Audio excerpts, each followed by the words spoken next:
Welcome to Female Sexual Arousal Pattern Explained, but for purposes of clickbait, how women get horny.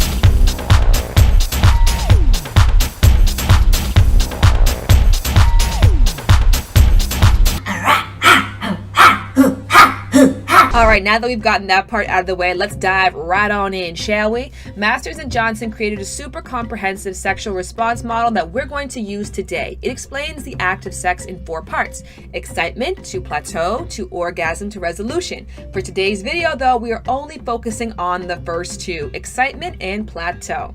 During the excitement phase, a woman sees something or someone attractive. At this point, her pupils may dilate, her heart rate increases, her skin will flush, her lips may deepen in color and become larger in size. And this rush also reduces cognitive thinking, which is why in this phase, we often say and do things a little out of the ordinary for us. Now, most of us experience excitement several times a day, but usually nothing goes down and that kind of just goes away. When we actually engage with another human being or we're on the computer and we see something particularly interesting, that is when we move into plateau phase.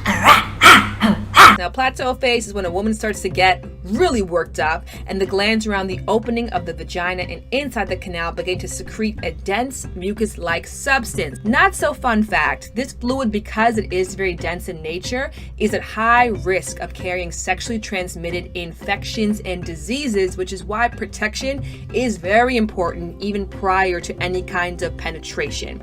Now, during this time also, the nipples become erect and most importantly, the vaginal canal lengthens, sometimes double, approximately 8 inches, and the muscles relax. I want to direct your attention over to terrible diagram number 2, where we'll talk about the clitoris. Little known fact is that women also have both erectile tissue and foreskin. When a woman is aroused, the clitoral hood, which is the skin covering the clitoris, peels back to expose the larger erect clitoris. Now, this entire transformation that the female body undergoes can take up to 20 minutes versus men who can go from 0 to hero sometimes in a matter of seconds. But it's important to look at this not as a drag, which is why I hate songs like The Dreams. I can give a fuck about the foreplay. I want it now. But as something wonderful and fun, like a play that unfolds one beautiful act at a time.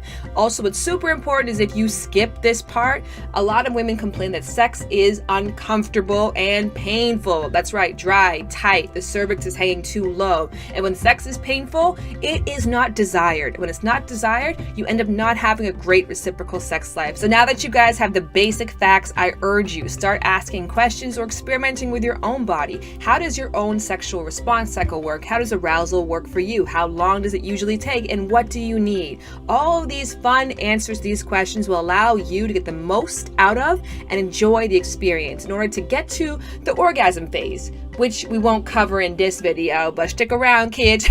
You might learn a thing or two more.